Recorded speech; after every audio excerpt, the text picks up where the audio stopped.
give you a couple questions that you could think about on how you could do this informal sharing, right? Again, this is not a graded assignment. I don't need slides or something that you've rehearsed. You might instead think about coming to class on the 16th with some notes or thoughts that you want to bring forward to the group, right? One way of thinking about this is that while we've had the chance to share and run ideas through, especially with me and with some people maybe sitting near you, we haven't had the chance to hear everybody's ideas and work. So you might choose to introduce your topic to a broader group. You might explain why you chose the topic. Maybe you have regional interest in those issues. Maybe it ties to your career or goals in life. Maybe it's an issue that you feel really passionate about, or maybe you chose it on a whim and just got into it and realized this was really exciting. You might introduce us to who the parties and people are in this conflict, right? So if you were to break it down, who's involved? What's changed between the rough draft and final draft? So you might think about how the process of adding more sources, changing some of your writing, and so on has happened.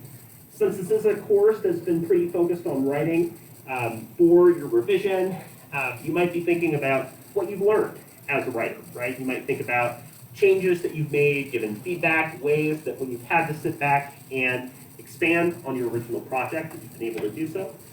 And then you might talk about issues in conflict management that you chose to focus on. So for instance, maybe you were really interested in negotiation styles for this assignment, so on.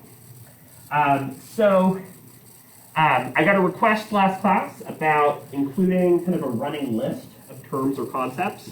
Since I am asking you for this final essay to incorporate some terms and ideas from the back half of the course since the midterm exam, from chapters 6 through 10, I wanted to list out a lot of the terms that we've gone over. So you might have seen that in a recent Canvas announcement where I've listed out some of the terms that you could draw from.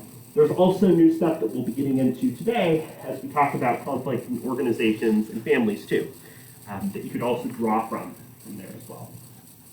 So again, you don't have to go through like this series of questions in your informal discussion. I thought that just could be a good starting point for you to think about how you might choose to share your ideas with the class. Again, I hope that this is relatively low-key compared to other exams and stresses that you might be encountering for next week. So there's a couple of reminders. Again, it's the 16th from 1 to 3 p.m. Also, I gave the extra credit opportunities, so if you're on the bubble of a grade that you want, or you just would like an extra buffer, please get that to me by the end of the day on Friday. Extra credit's asking you to look at and get in touch with someone that does mediation or conflict management to understand sort of in a professional way how that's used. The term paper, again, is due by midnight on December 16th. I have to get officially grades turned in by noon on the 20th. So if you are running late on your assignment, let me know as soon as possible, including when you intend to get that completed. That way I can just make sure that I get everybody's grades in a quick and timely way. And then lastly, please complete those instructor course evaluations if you haven't done so already. I know that we've had an outage on Canvas kind of globally yesterday. So as I kind of advised through Canvas, if you have any classes, including this one, where you submitted something yesterday, you might just double check with your instructor to make sure that they got it. As a reminder for this class, one outstanding assignment for some of you are those peer evaluations and feedback on the study circles. Remember that those would be due by the end of the quarter on the 16th as well. They're fairly easy to get through. Many of you have already done so, but I do recommend finishing and turning in those where I'm asking you to look at 2 of the other study circles in the class and offer some feedback about what you noticed in those. Any questions about the class? Yes? Yeah, I was going to ask, so slides aren't necessary, but say like our final report thing for the presentations, like really like heavy, like could I spend just like a map in, like so we can have it in the background? So yeah, sure. If there's things you'd like me to pull up to show as you're going through that discussion, you're welcome to send that to me. Cool. Not required at all, but if you feel like there are things you want to share that would add context, absolutely. Awesome. So last class and last Friday before that, right, we got into the role of apologies, including some of the steps of a formal apology, the challenges, right, that we see in a lot of public examples of apology. We got into some of those cases where a public apology can pose some challenges. We also talked about issues of forgiveness and reconciliation, right? Forgiveness is where the other person is making the conscious choice to move forward and to try to put aside the grudges, whereas reconciliation, right, is this more formal process by which people pursue retributive punishment or restorative justice, where we're trying to repair communities that are impacted. We looked at the example of Travis Scott, right, and the case of that response to the public performance and death that happened as a way of trying to do reconciliation. So for this class and Friday, we'll be moving on into the final chapter of Gantt and our last major area of discussion, which gets into conflict management as it relates to organizations and families. I think this is really useful for us because it ends the quarter by giving us a practical look at how we can use some of the skills in conflict management to look at issues of how families choose to communicate, problems that come up in members of families, and some of the professional situations in which we deal with conflict as well. So one thing, again, thinking back to the very beginning of the quarter, one prompt that I asked you all to do was to share an example of a conflict that you were involved in, right? A lot of people brought up, maybe it was a coworker or close family member or friend, and sort of the recurring theme that I really noticed, right, was this feeling that in these conflicts, it was really taxing and it was really challenging. A lot of people didn't feel good or didn't feel like there was a path forward, right? And that's something that we all will have to continue to work on. But I think there's a lot to be said for the unique ways that family and close relationships deal with some of the consequences of conflict in a way very different than something like road rage or casual strangers or someone where the stakes are really different, right? I think that there are a lot of reasons why we feel stress among people that we're involved in through organizations like our peers, fellow students, coworkers, close family members, and people that we're in contact with. One of the biggest reasons, right, is that we have long-term impacts on the relationship. That we get to a point where things are said or done that hurt somebody, right? If somebody uses an insult or says something that they cannot take back and have to live with that regret, that can be a really big problem of conflict and a really big risk. An inability to reach a constructive solution is oftentimes a big problem too, right? That oftentimes we feel concerned that we'll reach an impasse, that we'll hash out our differences with somebody else, but that despite that, we just never fully see eye to eye. And at times, our fear of a dead end means that we don't pursue conflict in the first place, even if it could help us get to a good resolution to it. And the idea we still might be forced to encounter that person, including if they're a family member, right? We can't just end the relationship in a lot of situations if we're living with somebody or we are regularly encountering somebody at work, right? We have to still deal with that person, and therefore, if conflict goes badly, that can create a lot of awkwardness or tension that we might not otherwise feel. Again, one of the biggest ideas in the class is that conflict is not always a bad thing, but that conflict, because of its consequences, is something that we might oftentimes choose to avoid, especially as it pertains to people close to us through work and through our family relationships. So, if you think about, again, if you've seen a show like The Office or Parks and Rec, right, there are a lot of examples of how in these shows people will have these really destructive patterns of organizational communication, but also a lot of closeness too, right? Within organizations that you might be a part of currently, right, through your work or internship or what you might be interested in pursuing in the future, there's a lot of issues that come about here in this kind of professional context. Especially because a lot of times through work, it's not necessarily a chosen group of people. There might be a set of experiences that are shared among group members, but at the same time, people are coming from really different perspectives. So coworkers, right, would be an example of conflict within organizations, people trying to work on relationships there. peers or people close to them they regularly interact with, and colleagues, maybe people that you don't as actively engage with, but are similar to you in background, people that you might meet with if there's some type of conference or convention or event that's related to your work. So there can be productive outcomes and good things that happen in these situations, but organizational conflict is often really difficult, right? It can be challenging for us to see eye to eye with people when we're coming in from really different social perspectives on issues.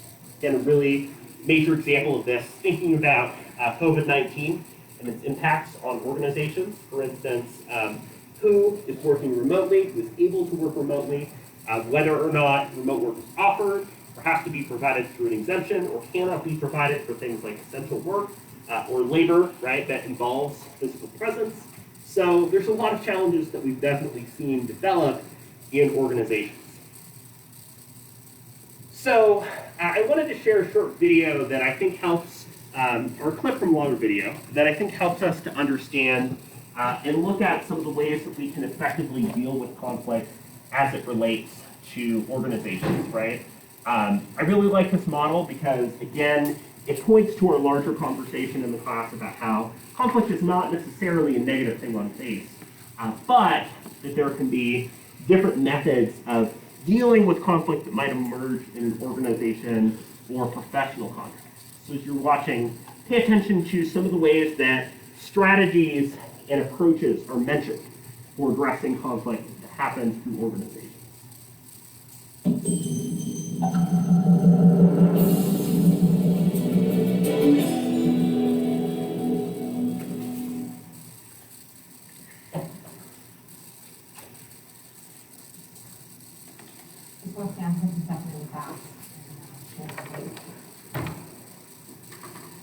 Here's the thing. In life, stuff is going. Thankfully, it's not different stuff. But sometimes does. And I believe we can share this beautiful earth of us by living in community. That when we come across a mess, we have a moral responsibility to roll up food and to get moving and to clean that mess up. Sometimes, in the process of cleaning up the mess, we're going to realize we're standing right beside the person that caused it. And it's in that moment that I think there exists an enormous amount of power and possibility. I have two stories to share with you today. One about a tiny mess and one about an enormous mess. And I want to share with you what I think they have to do with education. My father was a naval commander, kind, gentle man. He was an engineer by training, which meant he loved to find the most efficient way to solve a problem. While I'm sure he saw his share of conflict through the wars, at home he was a true peacemaker.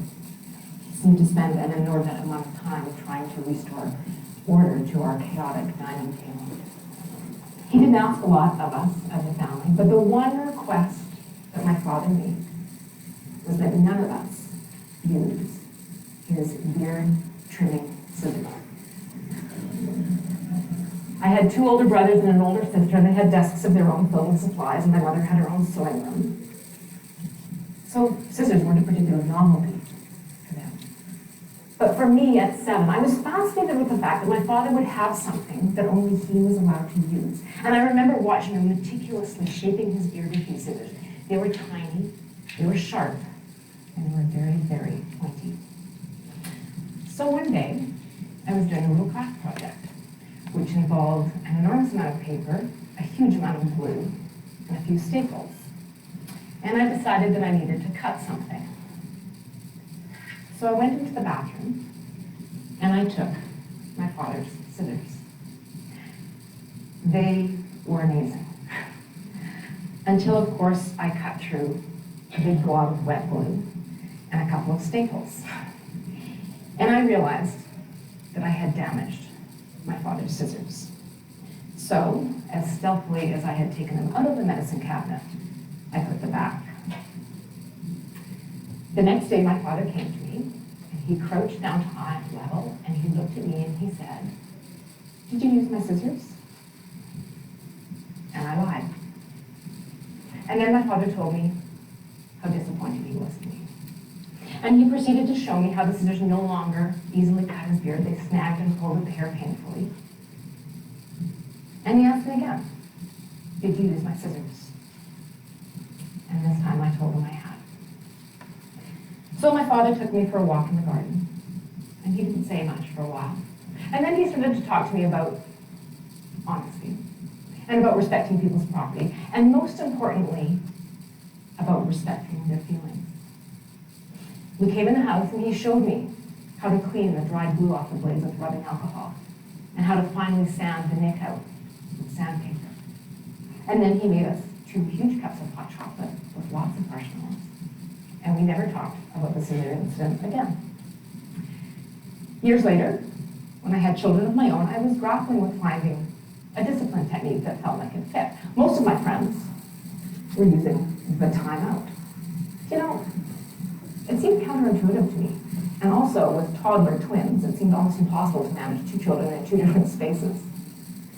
And also, it seemed like the child who was most affected by a transgression ended up being the one that got the least amount of attention. So I thought back the way that I was raised, and I realized that in my family, it had really been much more about the time in.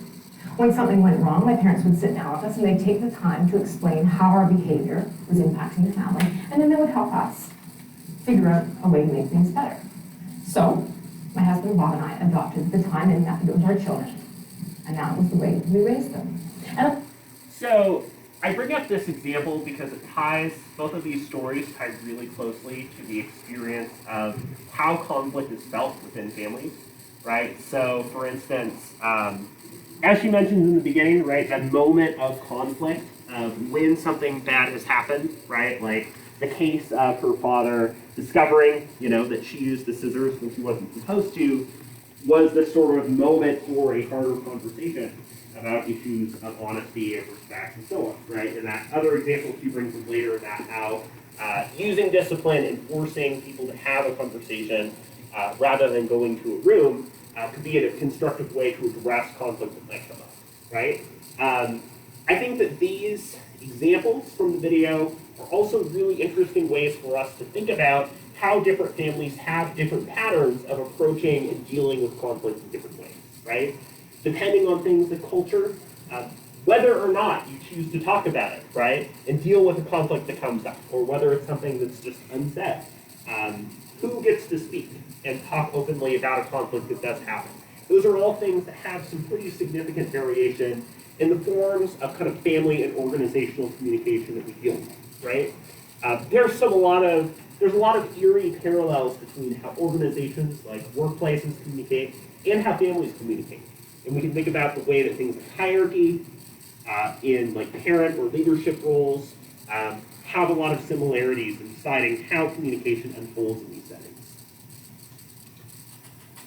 With that in mind, right, when we're thinking about conflict that might come up in a family situation, there's a lot of different ways that we might define and try to figure out what family is. If you've seen a show like Community, right, that deals with a collection of people at a community college, right, who become really close and in many ways become a sort of chosen family.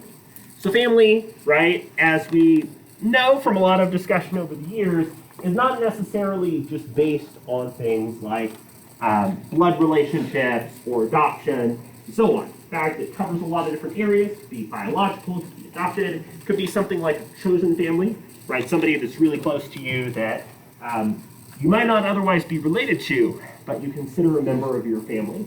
And there's also been a lot of challenges over the years in people talking about who they choose to consider as part of their family, and the way that there are challenges with biological family members that might happen, and whether or not those people are considered a member of the family. So family, right, generally speaking, has this network of people that we're close to. It's not always unconditional, right? Family members at times might feel like there's something that causes people to no longer be on speaking terms or no longer connect, but oftentimes there is some level of glue that holds people in some type of family together that you don't otherwise see. For instance, maybe it's cohabitating, maybe it's social or emotional connection, maybe it's kids, but there's a lot of different ways the family sort of has higher stakes and that the relationship holds up in a way that it wouldn't if it was just friendships. One easy way of thinking about this, right, is if it's a friend, having to go away and no longer see that friend if you're moving out of town would be not great, but you could still connect with them. Whereas moving away from a family member, generally speaking, has a lot more of an emotional and social impact. So there's a few different lenses of viewing and thinking about what family is. One of the ways we can think about it is structural. So if you've done anything like an ancestry test, right, you'd be looking at, okay, who biologically are my ancestors, who technically is in my family, right? Those types of things, or who adopted me. A legal lens would be looking at the use of formal relationships and bonds, right? So things like a marriage or civil union, things like custody rights, in case like abortion, so on. And then a functional lens is more concerned with roles. So for a class like this one, I think one of the ways we can think about family communication and conflict is what are the different roles that members of a family play? And thinking about the video, right, you might think about how the father takes on this kind of advisory role where he uses the case of her taking the scissors when she wasn't supposed to as an opportunity to play the role of sort of a mentor or figure that guides how she approaches parenting and her own family relationships. So what I want to do is take some time to look at different styles of family communication. And I'll split you off in just a minute to explore each of these 4 styles in a little bit more detail. So this is kind of a 2x2 quadrant that we can measure in terms of the level of conversation orientation as well as conformity orientation. So conversation orientation, how much do family members communicate, is essentially what defines that approach, right? So the more conversation orientation there is, the more openly family members discuss and disclose and chat about issues that are impacting them, right? So high conversation orientation might mean that, you know, the father really clearly discloses and shares his frustration about the clippers being stolen.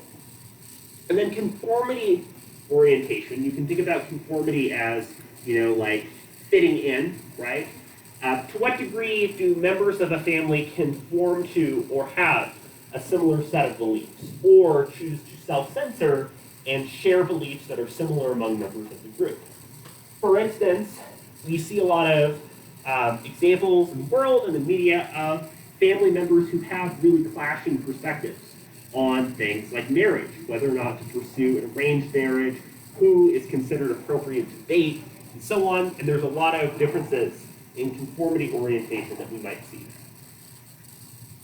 So these are the 4 different family communication patterns that draw from the family communication patterns theory. And I'm going to split us into 4, and each group will have the chance to look at one of these 4 to understand this orientation a little bit better and what its communication might look like within this orientation. Pluralistic, which has low conformity but a lot of conversation. Consensual, which has a lot of conformity and conversation. Laissez-faire, which doesn't have very much conversation or conformity. And protective, that has a lot of conformity but not a whole lot of conversation orientation. So the way that I'd like to divide up is to have 1, 2, 3, 4, 5. So you 5 focus on pluralistic. We'll have 1, 2, 3, 4, 5 focus on consensual. We'll have 1, 2, 3, and 4 focus on laissez-faire. And then 1, 2, 3, and 4 focus on protective. What I'd like you to do in your groups is to writer type 1 person per group. How do families in your category communicate? You might look through the text or your notes or do a search online to understand this pattern a little bit better. In what situations might this communication pattern be the most common? You might think about what type of family arrangement or structure will be most likely to see this approach. And lastly, say family members were trying to manage a budget. How would they approach this conflict under that communication pattern that your group is working on? So I'd like you to take some time to talk about and then write or type your answers to these questions. And I'll ask each of the groups to share in just a little bit. And so we'll have somebody from each group who shares your family communication pattern and the way that you address these three major questions using that pattern. Again, pluralistic, consensual, laissez-faire, and protective. So let's start with the pluralistic group.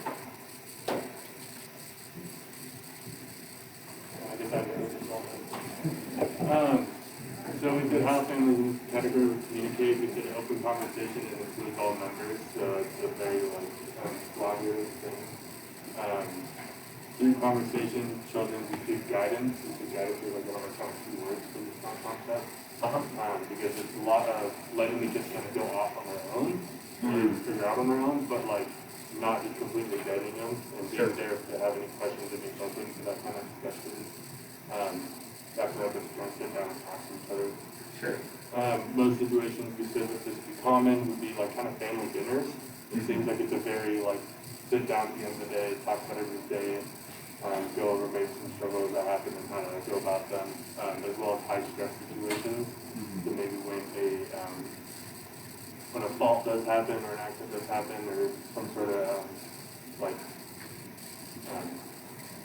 punishment needs to happen, it's like not something that they're just going to be really harsh about. They're going to be really openly communicative about it and discuss that with the person. For budgeting, we said they would kind of just sit down together and maybe be like another dinner discussion, like kind of discussing all the different things that comes about budgeting. So if there's like a conflict, it would be an open discussion, which is seems like a very respect each other kind of open discussion. Yeah, I really like the kind of through line that you gave about respect, right? Under the pluralistic style, there isn't a lot of conformity. Like you were saying, people have the chance to go off and be their own people, right? There's an emphasis on sort of finding your own identity. It's a lot more common, right, in an individualistic culture. But at the same time, there's a focus on high conversation among members of the group too, right? So people will have the chance to chat fairly openly about, hey, how are you doing? What can I do to help, right? There's a level of contact and regular dialogue, including when situations become tense.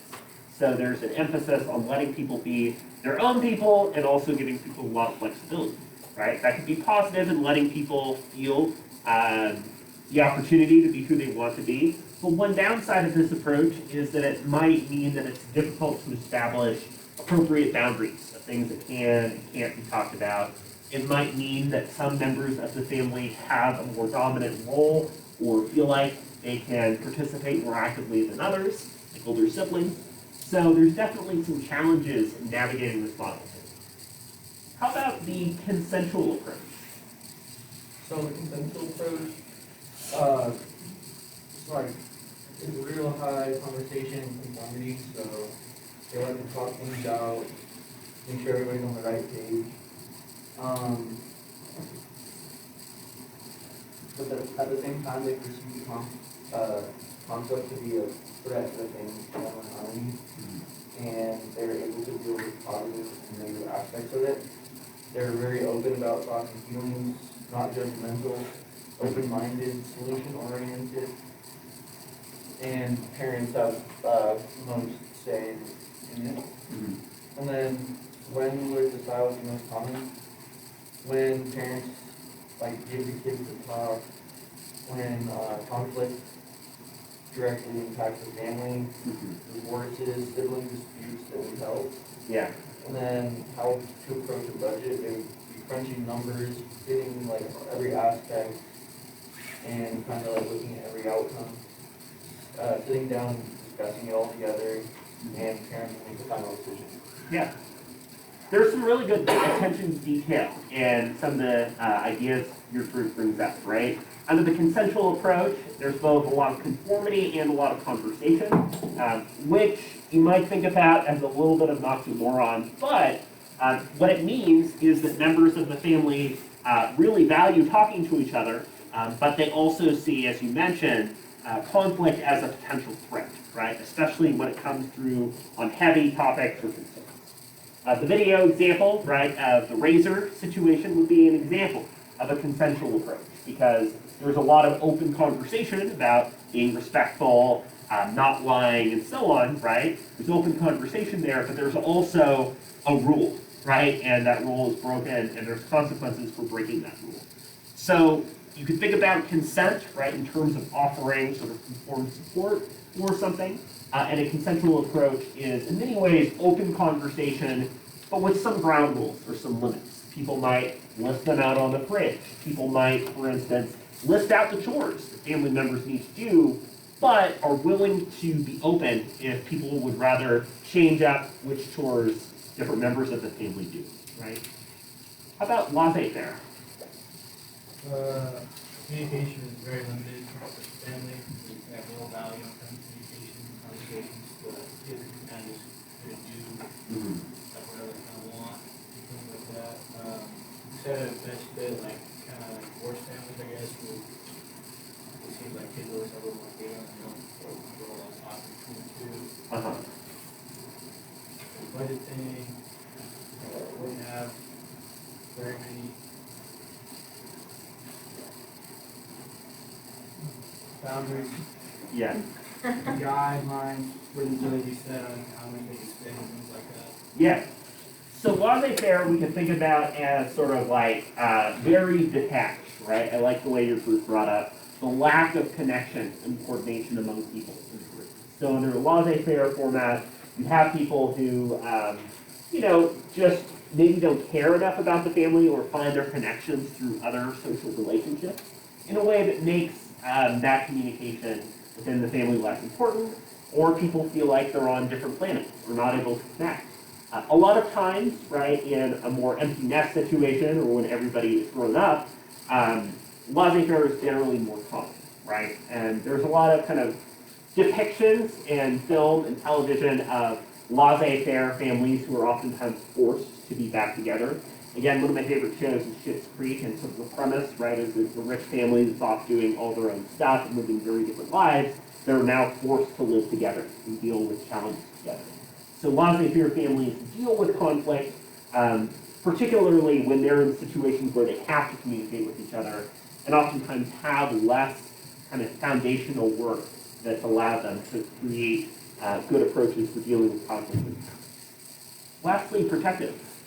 So we said that in this category they don't communicate well or at all pretty much. It's basically where you just listen to your parents and do what they say. And we said that it's really like an old-fashioned, old traditional situations and style. And if you are like to be punished, you don't argue, you don't ask why, you just take it with grain of salt, get punished and move on. And then for our budget, we decided that the kids have no say really in what's going on with the budget, and the parents pretty much just make the budget and then it's set in stone and that's pretty much it. Yeah. So good examples here of the protective style. Again, there's a lot of conformity. People are expected to follow the rules, but not a lot of conversation. Like you were mentioning, a lot of kind of traditional family styles that follow this pattern. If you've heard the phrase, children are to be seen, not heard, right? That would be an approach people in a protective family might take. Protective families, there are challenges when it comes to understanding or dealing with like rules or regulation and why those things exist, right? There's not a space always to ask, well, why? Why do I need to do this? Why do I have to go to my group? But at the same time, protective families could also be positive if there's a particular emphasis in a family on the importance of certain values or beliefs or culture, right? For instance, again, if a family has a history of something like arranged marriage and views that as very important and it's not an area for debate, right? Protective family might use that as a way of trying to hold on to values that might be important to that group. So again, I wanted to give you all the chance to explore these different orientations for family communication, because again, these can change over time, but I think these will offer some really good insights into how members of a family might choose to communicate, and how these patterns can bring about some unique challenges when it comes to conflict in situations where members of that family do have to deal with these issues. So these 4 approaches help us to understand the potential for both communication and miscommunication, right? In terms of things like conformity, that can play a pretty big role in miscommunication. In the approaches that family members might take, is there an open forum and discussion? Is there a lively dinner table where people feel comfortable talking about a range of things? Or does a family structure itself more around a lot of hard-coded rules and a set of things that people don't talk about? It's also possible that the way that family members feel their communication could differ, particularly among siblings, and how open siblings might feel with communicating with members of their family, and so on. It's oftentimes common for there to be a member or two of a family that you most closely connect with, and you might have something with higher conversational orientation among that member in particular. All kind of layers of this approach. In addition to that, right, there's sort of the relationships that we would see among spouses. So among a lot of kind of married couples, you might see a traditional style where it follows the formal rules. And again, that could differ on different cultural grounds on what is defined as a traditional family structure. So that could be one approach. Another type is an independent, where there's maybe more of a focus on informal rules or shared agreements among people. So rather than following some of these hard-coded suggestions, there's a greater emphasis on trying to work together to develop an agreement. And then separates, right? Separates would be people that maybe are formally connected through something like marriage, but are seeking things like emotional connection and support outside of that, right?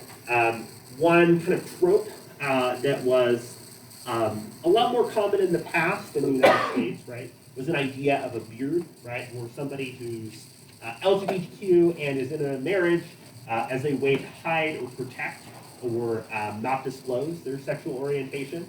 That might be an example of a separate approach to a relationship between spouses. We also know that there's a lot of different examples of how couples, right, married or not, might choose to function and communicate about issues.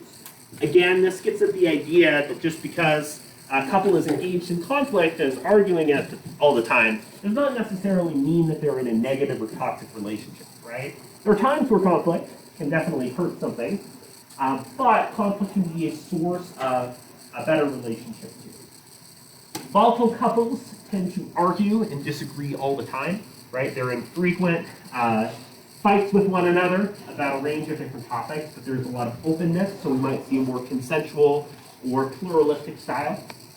A validating couple, right, focuses more on emotional reassurance. So that ties really closely to a consensual style where there's a focus on, even if conflict comes up, providing some level of boundary or guidance on how that relationship plays out. And then lastly, conflict-avoiding couples would generally focus on sort of the harmony of the relationship, would see something like possible conflict as something to avoid. One interesting idea that this chapter brings up are some of the most common predictors of divorce. One of the biggest ones is criticizing, either publicly to that person or in a larger group, their personality. That personality mismatch can develop over time. Contempt or a larger seething frustration towards somebody, another element. Defensiveness, right, where somebody feels like they are responding not in a constructive way, but by sort of feeling taken aback. And then emotional withdrawal, or not sharing your feelings or perspectives on an issue in an open way with somebody else. So, as I mentioned before, right, conflict on its own is neutral. It's a question of how it's used and what it's used for. So stable couples do experience conflict, right? A perfect couple is not a couple that never fights. It's a couple that has an agreement on how to fight effectively or how to deal with conflict in a way that creates positive impacts going forward. And studies suggest that couples that do experience conflict do tend to have closer relationships.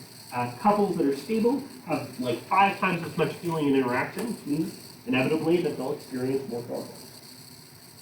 So to wrap up for today, we talked a little bit about conflict in organizations and groups, right, including professional contexts, the ways that families encounter different styles of communication, and some of the ways couples in close relationships also have different maps or models of dealing with conflict too. For next class, if you've not read through chapter 10, I recommend looking through that. We'll review a little bit more about conflict in organizations and families in our last content-oriented class of the quarter. So please pass forward or email your group attendance for today. Have a great rest of your Wednesday and hang in there as you're approaching your finals at the end of the quarter. And I will see you again on Friday.